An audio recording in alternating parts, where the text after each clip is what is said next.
Good morning, everyone. Welcome to our Sunday meeting. Today we have a very interesting topic, in my opinion. And I always say it's an honor and a pleasure to be able to be here to talk about Spiritism, to share some of the information and the teachings that we can gather from this amazing movement and doctrine. And today the title, it's called Responsibility of Thought. And I specifically wrote it that way because I want us to think of thought as being this instrument, as being something that we're going to study a little bit more about the mechanisms of thought and how it operates in our lives, what we can impact with our thought, how we are impacted because of our thoughts as well. But the idea of the word responsibility is something that I wanted to bring, because whenever we're talking about our thoughts, our thinking, or the power of our minds, that's usually the word that comes with it, the power. We have a lot of books about the power of thinking positively, the power of thoughts. But I wanted something more than just power. I wanted to convey that thought is this, like I said, instrument that we have acquired through so many millennia of reincarnations, and that we now have at our disposal. But with that thought, with that instrument, with that power comes responsibility. And actually I was inspired by the pop culture, I guess, Marvel hero Spider-Man. In the movie in the early 2000s, there's that scene where his uncle says, with great power comes great responsibility. So that's what I wanted to convey with this. We have the thought, which has a great power, but with it comes great responsibility. And this, I was curious, where did this come from? Was this actually from Spider-Man? And in reality, no, they're saying some attribute that sort of idea of with great power comes great responsibility to Winston Churchill. Others go even further back to Voltaire, the philosopher. But if we go even further back, we're going to go to Luke chapter 12. And it says, those who are given much will have much demanded of them, and those entrusted with much will be asked for even more. That's something that Jesus told us. And we are entrusted with this mechanism, with this instrument of the thought. And with that comes what? Great responsibility. But let's understand a little bit more the physical aspect, or let's say the materialistic or material aspect of thought. And for that, we must go to Kardec in the book Genesis particularly, and of course others will also talk about this. But when he talks about the cosmic or the universal fluid, basically they say that there is no nothing. Nothing actually does not exist. Even if we think that there's nothing, let's say there's no air in the vacuum, or there's always the cosmic fluid. And this is the vehicle for thought, according to the studies that they've done. And we can find this in the book Genesis by Kardec, where he says that the universal fluid is a vehicle for thought, the same way that the air is the vehicle for sound. You are only listening to what I'm saying, the incarnate ones at least, because my words are being projected and it's generating waves in the air. Those waves are going through your ears, and your brain is interpreting those words. The air is the vehicle of sound. We can very much understand that. But they're saying that the cosmic fluid is the vehicle for thought. But the difference, and the big difference, is that the cosmic fluid, which is in everything and everywhere, is way less limited than sound. It can manifest everywhere. It has unlimited radius, can reach infinity, can go distances and lengths that we have no idea still. So this is something for us to start to understand, to bring the thoughts or the mechanisms of thought from something very subjective.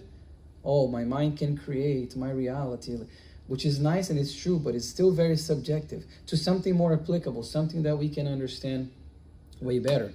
And Kardec is going to say that the spirits are going to manipulate the thought, manipulate this cosmic or universal fluid in the same way that humans can manipulate the gases.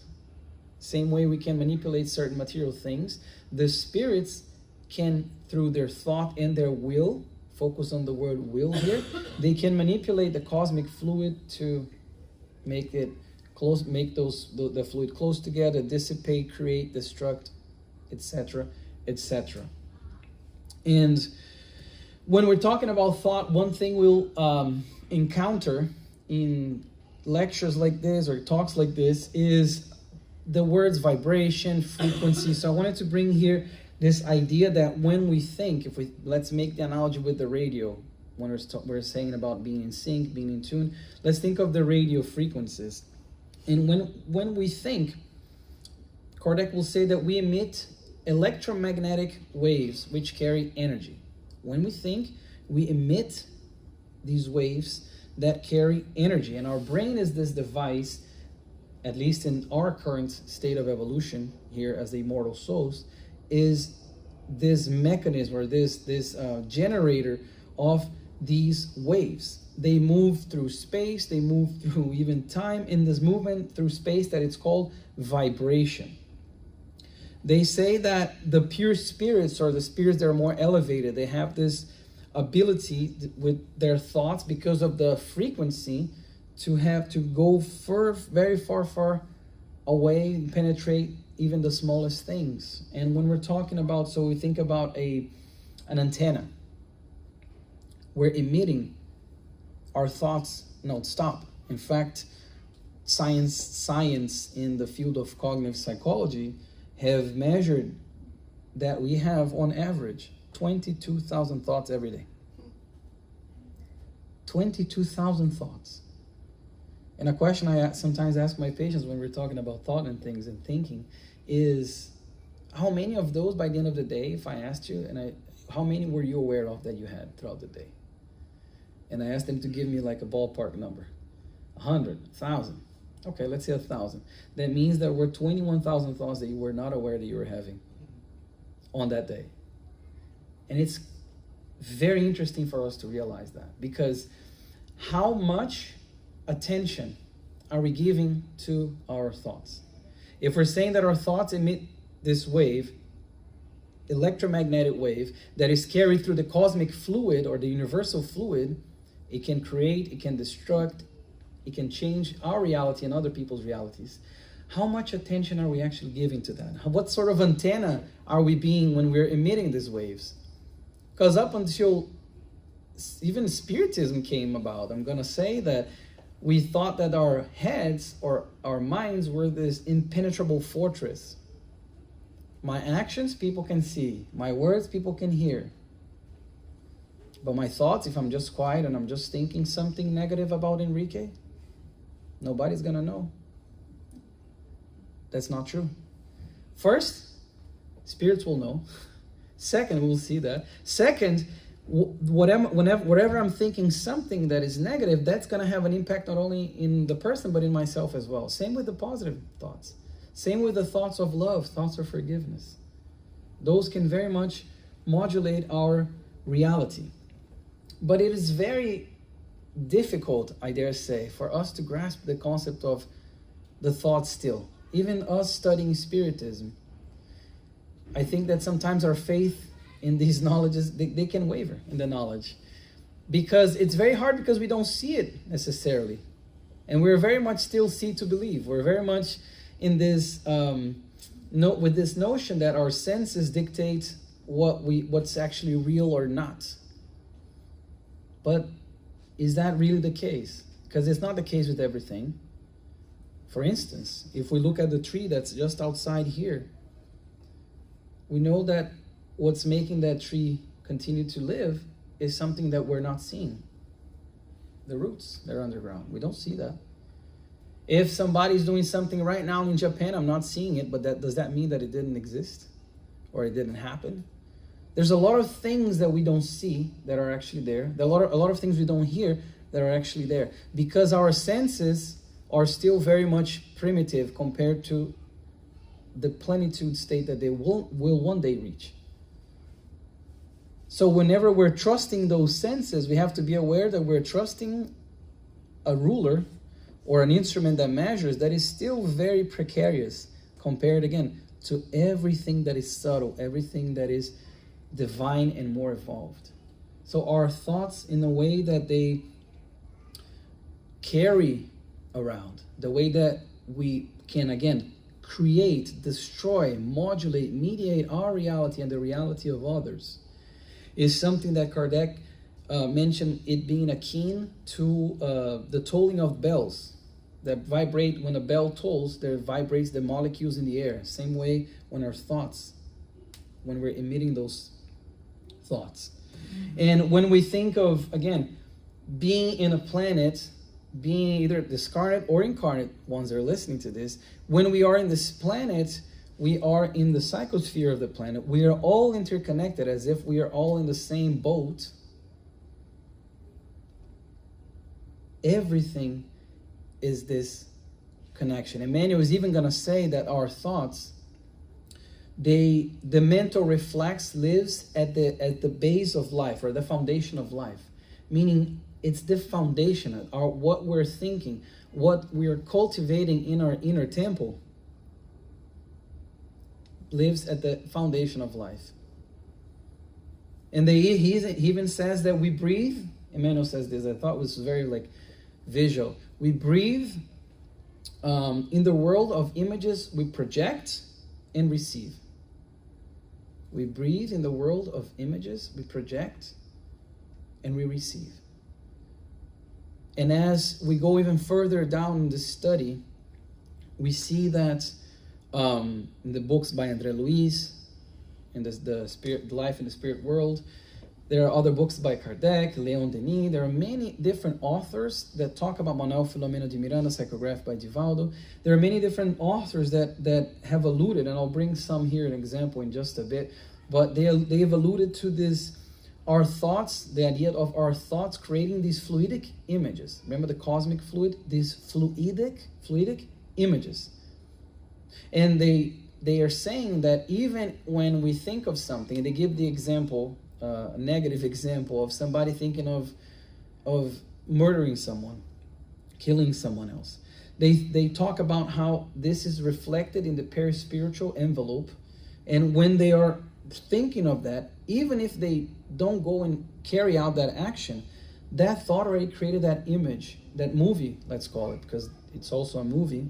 This screen can emit a certain movie from our minds, and it creates that image, and that already has an impact on the person, on both people there. They're saying that this fluidic body goes into action by means of thought, which reproduces all the nuances. It, look at this, fluidically executes the motion. Fluidically executes the motion. Look at the responsibility of that.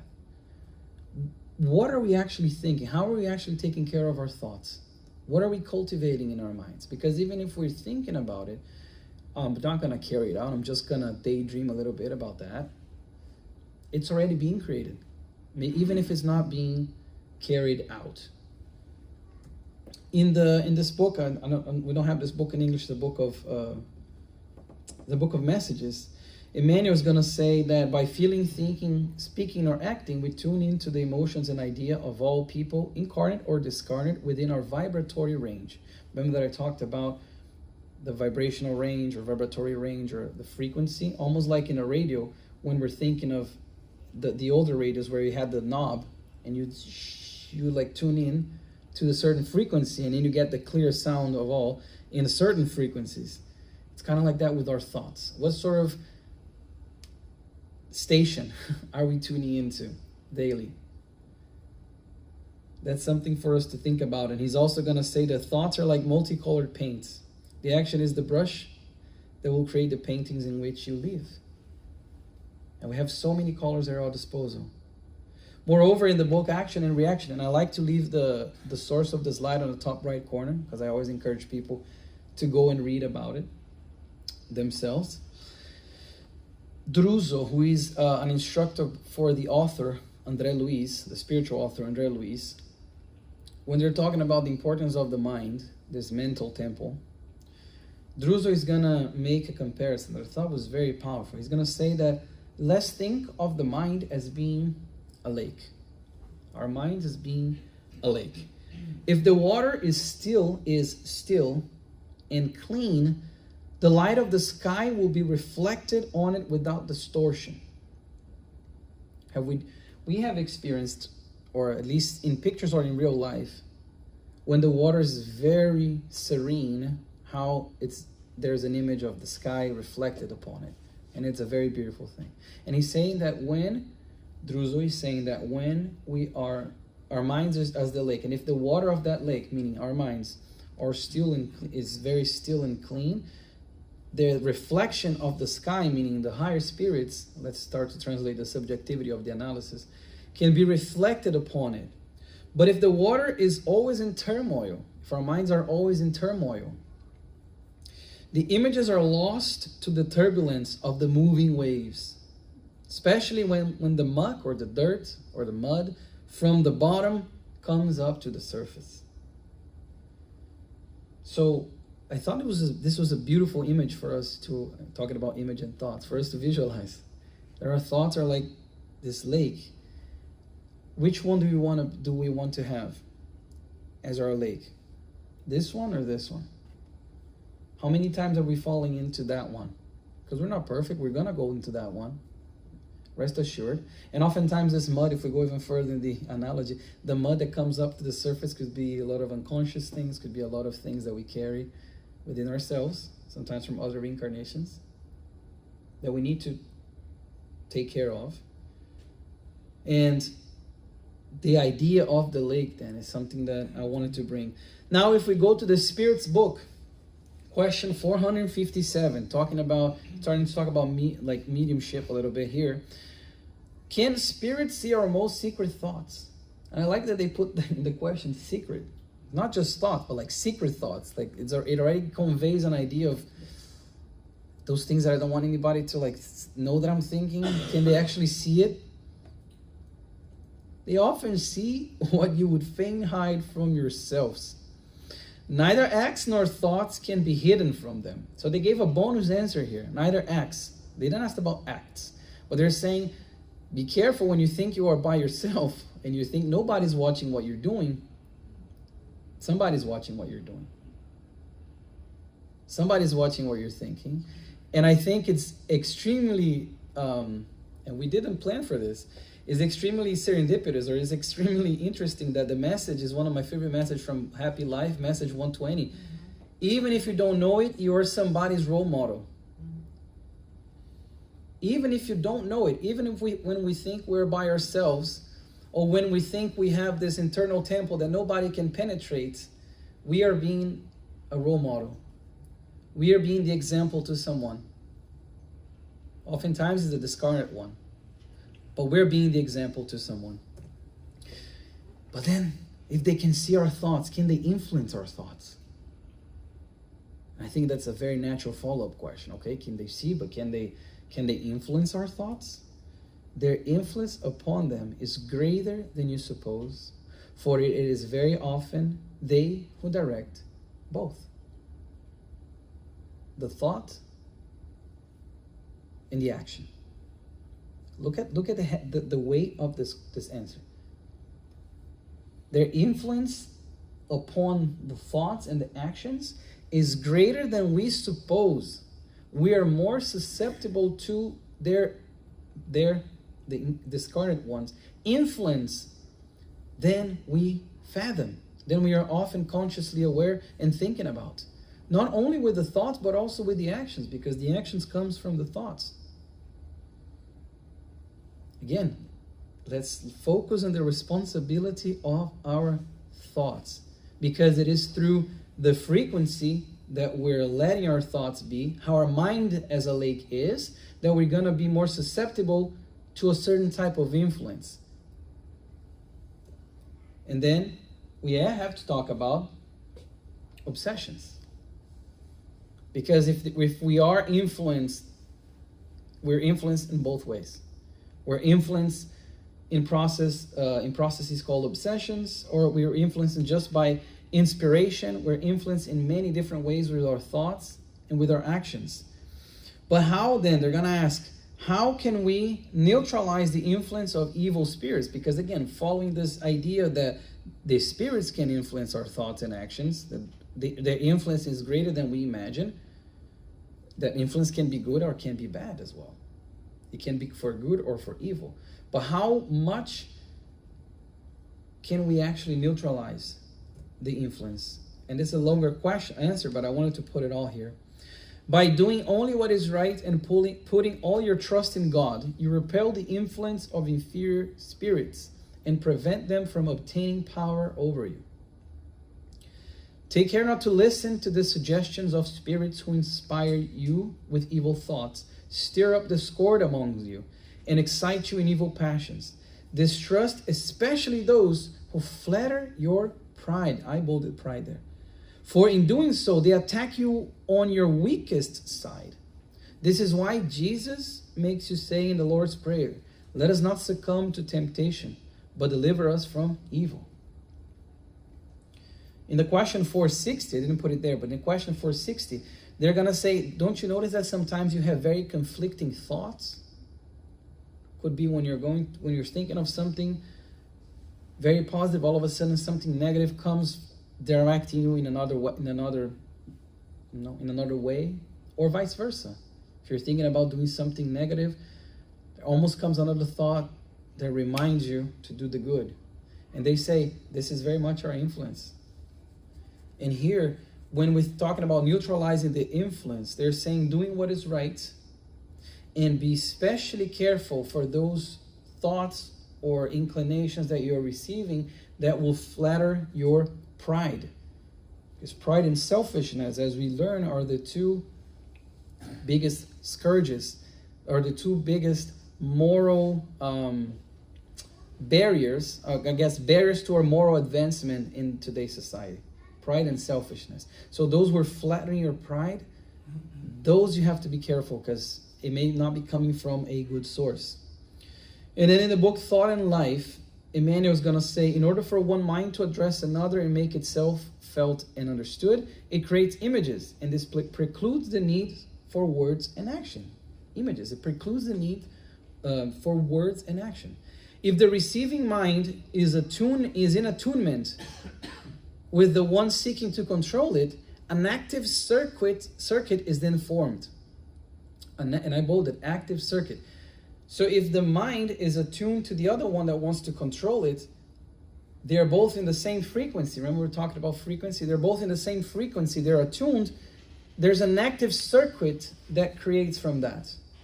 Later on, words and actions become a part of the process to consolidate the exchange. Thus, the condition of being spellbound is established. The obsessor and the obsessed begin to live and react reciprocally. Look at the word reciprocally. Upon one another. I put it here, there's no unilateral obsession.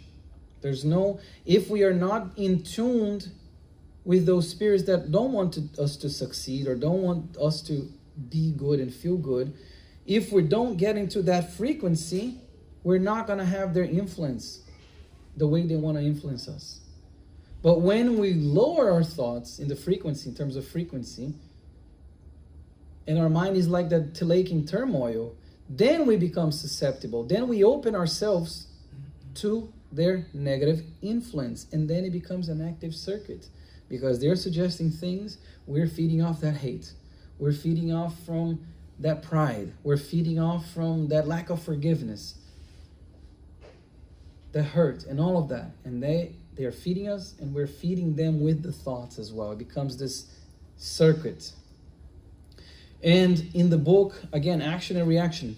She's a great book, by the way.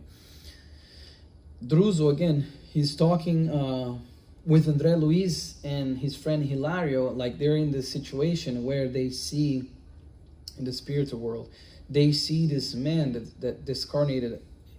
It's been a while that he discarnated, but his perispiritual body, how he presents himself, is extremely, extremely sad. Completely, in informal terms, we'd say messed up. Everything, like you can barely see a head, you can barely see a face, you can barely see anything. He's transfigured. And they go to study this person. And Druso is explaining that man, he had difficulty speaking.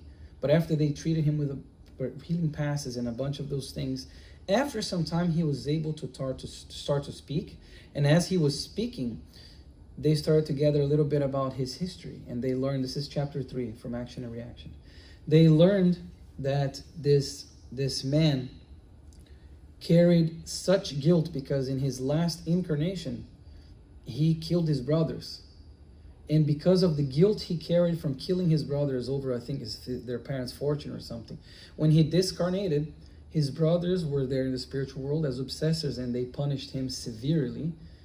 And he became, again, all through the thoughts, he became transfigured. His body changed itself to the point where he could barely speak, barely see. He was like a very ugly blob of a person. And as they're talking with him, they're talking and they're trying to like help him find, healing. Druzo explains to them that man was, his obsession was now self-induced because the brothers weren't there with him anymore. He was in a place where he was getting some healing, where he was receiving treatment. But they were saying, why, if his brothers are not here punishing him anymore, why is he still this way? And then Druzo talked about the importance of the thoughts and the self-induced obsession, meaning his thoughts creating his own reality and transforming his own body. So he said that an abnormal, even monstrous appearance is the result of the dominant imbalances in the mind, which, concentrating on certain impressions or hardened by suffering, temporarily loses control of the form, thereby allowing the delicate tissues of the perispiritual body to be tumultuously disturbed in an abnormal state. Perverse discarnate intelligence use what? These thoughts. Remember we talked about the manipulating the fluid? In the same way that an artist uses sketches drawn by a child. As an artist uses sketches drawn by a child. And there's also in this, I think it's in Action and Reaction as well, there's also this other example of this woman who was discarded already, so she was in the spiritual world, and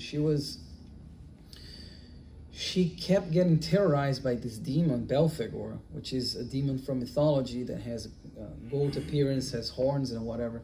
She was being terrified by that, but they realized that it was an obsessor that was gathering her thoughts of that demon and almost like animating it, as an animator would do.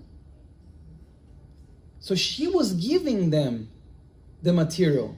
She was basically giving them the pencil and the paper to draw whatever she was thinking. Look how, again, the importance of us being mindful of what we're thinking.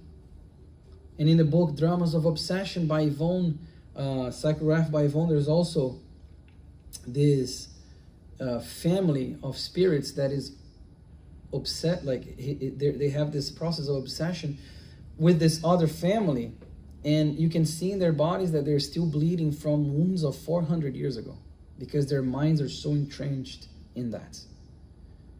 So again, it's not only here, it's there, and it's basically everywhere we go. The thoughts will carry our reality with us.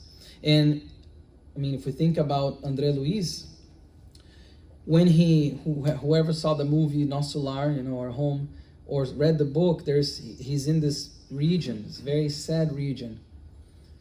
And this is a picture from the movie itself, and where there's all these spirits suffering, and all of that is fed by the thoughts of those who are there. And they explain in the book that the hellish reasons per se are inhabited only by those minds that were aware of their moral responsibilities, but deliberately ignore them with the foolish purpose of trying to deceive God. The hellish regions. And if we think about in the realms of mediumship, this book here, we talk about diseases and how those thoughts create reality, can create disease as well. Disease as a result of moral imbalance survives in the perispirit, fed by the thoughts that generated it, when these thoughts persist after the death of the physical body. So hence why oftentimes we have an issue where somebody passes away, dies with a certain disease, and they get in the spiritual world and they're feeling the same pains they were feeling in their bodies. The thoughts are carrying that. Our thoughts spread our own emanations wherever they are projected. We leave spiritual traces where we cast the rays of our mind, just as an animal leave its characteristic odor in its own trail. You're talking about traces. We're thinking about these like footprints.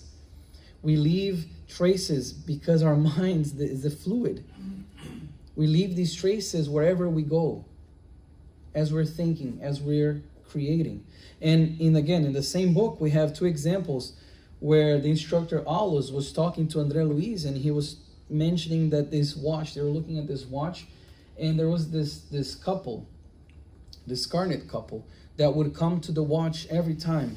And upon closer inspection, they realized that the watch had these traces. Imagine like the odor. Like how dogs can smell, they know the person by their odor, almost like something like that. That was impregnated in that watch, because the watch had they thought a lot about that watch. Clock. I think it was a grandfather's clock. And even discarnate, whenever they were thinking about the watch, or whenever somebody was in contact with the watch, it created a connection with them. Same with a mirror. And the mirror was an interesting one, because they saw this very sad, depressed woman next to a certain mirror, discarnate woman.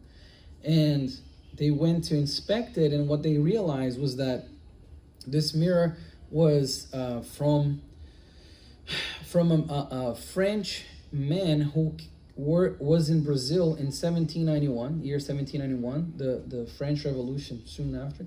And in that period, he met this woman, he gifted her with a mirror, and he was going to marry her, but he had to go back to France for a little bit.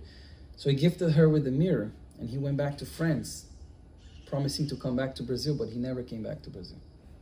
He never went back to Brazil, sorry. And then the woman had that mirror in the hopes of, her love and all of that. She became so attached to that mirror, thinking so much of that mirror, that whenever somebody came close to the mirror, she was basically there to shoo them away, because it's her mirror. She was already discarnated, but her thoughts were still so connected to that mirror that they were able to do that. For whoever wants a more scientific analysis or explanation of this, there is psychometrics, the field of psychometrics, and there's this Italian researcher of 100 years ago called Ernesto Bozzano. He's done a bunch of work with this idea of psychometrics, which is how our thoughts, basically like these objects, they can have traces of our own thoughts. And that's something, I'm very interested in that. In the book, Between Heaven and Earth, we're talking about speech. So we talked about disease, obsessions, the thoughts, but let's talk about speech. Speech, whatever it may be, invariably entails specific electric energies, liberating rays of a dynamic nature. The mind is the incessant generator of power through the positive and negative wires of the sentiment and the thought, thereby producing speech, which is an electromagnetic discharge regulated by the voice. So the idea for us to also understand how our speech, whatever we're doing, whatever we're saying, connects to our thoughts and what we're thinking. And this part in the book specifically was when Clarencio took André Luiz to the house of this woman named Clara, and she was giving a lecture to other women about the importance of speech in doing good, or in favor of good.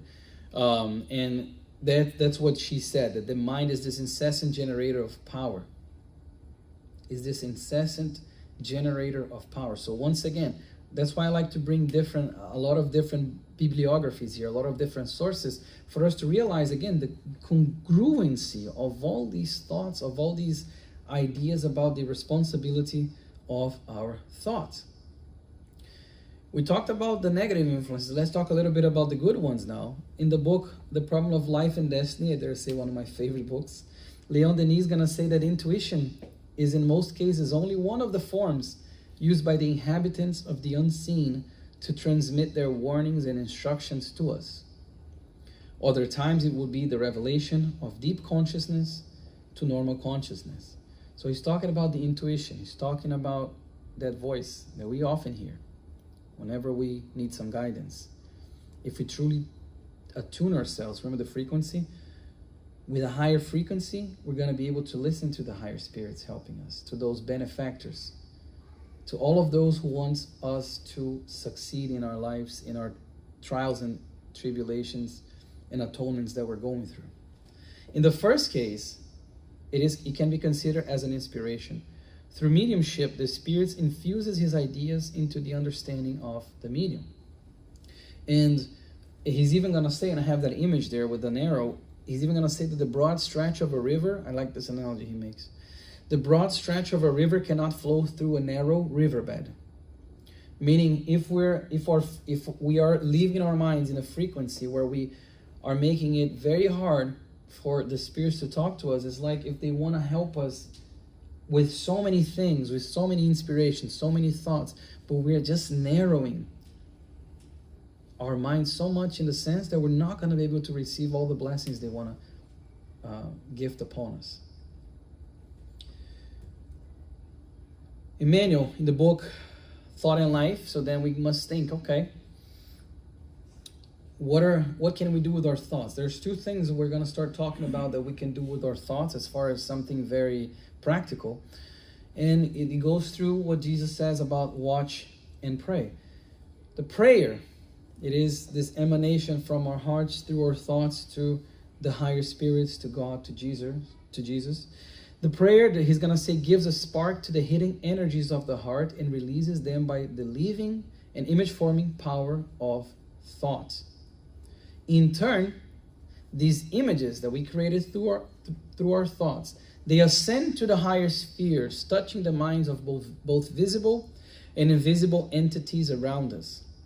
And as a result of this contact, we will receive answers from the divine plane. Here's another author talking about how we can get this intuition, how we can get this help through our mental connection with them. Through the prayer, when we're asking from deep down for help, for guidance. When we're giving or we're saying a prayer of gratitude. That's how we're connecting with those higher spirits. And he's saying here that those images that we create with our thoughts, they're going to send to the higher spheres. There's no prayer going to waste. And I think the best example I can think of for this one is in the book Between Heaven and Earth, the one from the previous slide, where this is right in the beginning of the book, the daughter, she's having, the stepmother is having a lot of trouble. So the daughter, she prays to her mother who passed away for her mother to help the stepmother and help the family. But what she doesn't know, the daughter, is that the biological mother, is an obsessor of the stepmother.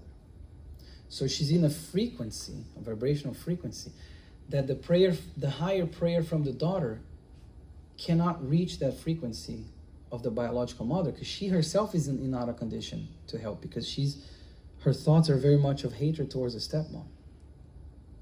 But her prayer does not go to waste. It's called a refracted prayer.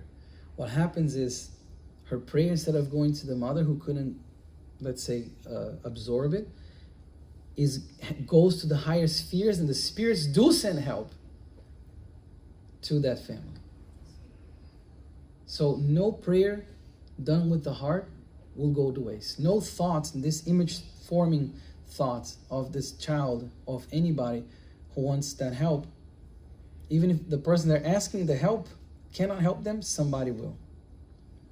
To think, then, we learn, is to create. All human endeavors are the results of the human thoughts. Emmanuel is going to tell us in the book Our Daily Bread. It says the evil and the good, the beauty, the ugly and the beautiful lived in the mental foundation that first created them. And if we think about it, it's very intuitive. It's almost logical, because whatever we're creating, whoever created this water bottle here, before this water bottle was created, it lived in the mind of somebody who envisioned it. And then it came to life. All technologies, everything we can think about, they started here. All works of art started within the thoughts. So everything, all human endeavors are the result of that. The manifestations of this creation may not play itself out all at once in the arena of transitory effects, but the object formed by the power of the mind lives in the inner world, demanding special attention for the endeavor of continuity or extinction. So the manifestation of our creation, what we're creating with our thoughts, may not manifest itself all at once in the physical world, in the physical realm, But that object, that thing is going to be living in our internal world. And it's saying it's going to demand special attention for the endeavor of continuing with that creation or extinguishing it. So that means, again, the responsibility that we have. Because if I'm creating something that is harmful, let's say to me or to someone else, even if I don't execute that right away, that idea is gonna remain with me unless I pay close attention to extinguish it. The same way when we're thinking of something positive, when we have a mental creation of something very good, we may not manifest, they may not come to fruition right away, but that good idea is going to stay with us. And we need to take special attention for that idea to continue with us. So then, bringing to a practical sense, we're going to listen to our master who told us, watch and pray that you don't enter into temptation. The spirit indeed is willing, but the flesh is weak. Every soul, they say, Joanna says this, Joanna De Angelis, every soul is a powerful magnet. Every soul is a powerful magnet. And again, message 120, we're always somebody else's roles, or we're always the role model for someone else. Amen is going to say that there's a multitude of invisible people who follow us and watch us. Watch our thoughts as well. They observe our thoughts as well. So we must watch, meaning become vigilant to what we're thinking, what we're leaving in our mental house, and pray. So we get the help and we can externalize all those positive sentiments that we have with us. So the thought, we learn, is a living and active force whose speed is even faster than the light. Emitted by us, it unavoidably returns to us, compelling us to live off our own accord in its wave of created forms, which naturally fix themselves in our minds when fed by the fuel of our desires or our attention. Whatever we're creating with our minds, it's going to stay with us as well if we're feeding it, good or bad. So this instrument, this is what I put here, acquired through the evolution of our spirit, demands great responsibility. Demands great responsibility, because as we're seeing how important it is to use this instrument wisely. But it's hard. Renewing our thoughts then, Remainder is going to say, is not as easy as it may appear at first glance. It demands a large capacity for self-denial and profound self-control, qualities that humans cannot achieve without work and heartfelt sacrifice. So if we want to renew our lake, if we want to make it become placid again and not tumultuous, we must do that with a lot of self-denial, profound self-control, and a lot of sacrifice and work. Because it is very hard to renew our thoughts. It's very hard to control our thoughts. Because our thoughts are very fast. I said 22,000 every day. Nobody is fully aware of 22,000 thoughts every day. If only. But it's our thoughts, our minds are very fast. That's why we must be vigilant. That's why we must watch and pray. And the prayer also helps us go to this frequency, so we can reach the higher spirits. And if you guys want a quick experiment to see how hard it is to control your thoughts, I'm going to tell you right now that I don't want you to think of a polar bear. Why are you laughing? Don't think of a polar bear. Don't think of that white fur or how your hand would feel if you're touching it. Don't think of an alligator. It's hard. Because as I say that, the image comes to your mind already. And you have no control of what's coming through here. From here, I guess, to your minds. And your minds are projecting what I'm saying as images. So it is very hard. We can't fully control our environment, but we can continuously work to renew our thoughts, so we renew our mental state for these frequencies where whatever's happening in the environment, we're not going to be taken aback or lower our frequency.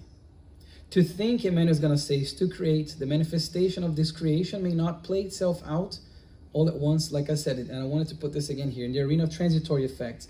But the object formed by the power of the mind lives in the inner world, demanding special attention for the endeavor of continuity or extension. If you can take anything from today's talk, take this little paragraph here. That's why I doubled it. It takes great care, great attention for us to continue a mental creation, even if it's not done outright, or to extinguish that. So to put into practice here, I brought two exercises I'm going to recommend we do. For the watch, since it's very hard to control our thoughts because of our environment, because we often cannot control the environment. For the watch exercise, I'm going to recommend that we control our environment to some extent by doing 10 minutes of reading. Choose today, maybe tomorrow, sit down and do 10 minutes of a good reading. Get a book by Emmanuel, by Joanna, by Kardec, whoever you want.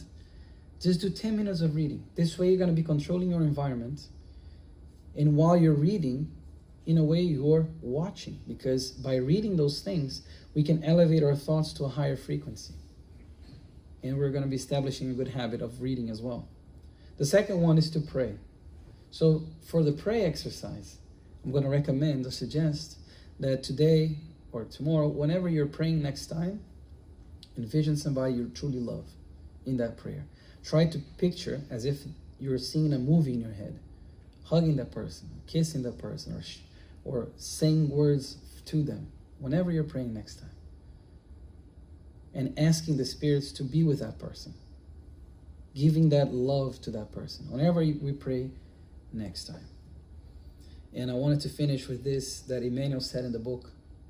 First sentence of the book, Thought in Life, he says, the mind stands as the mirror of life in all places. And that's why we're responsible for our thoughts.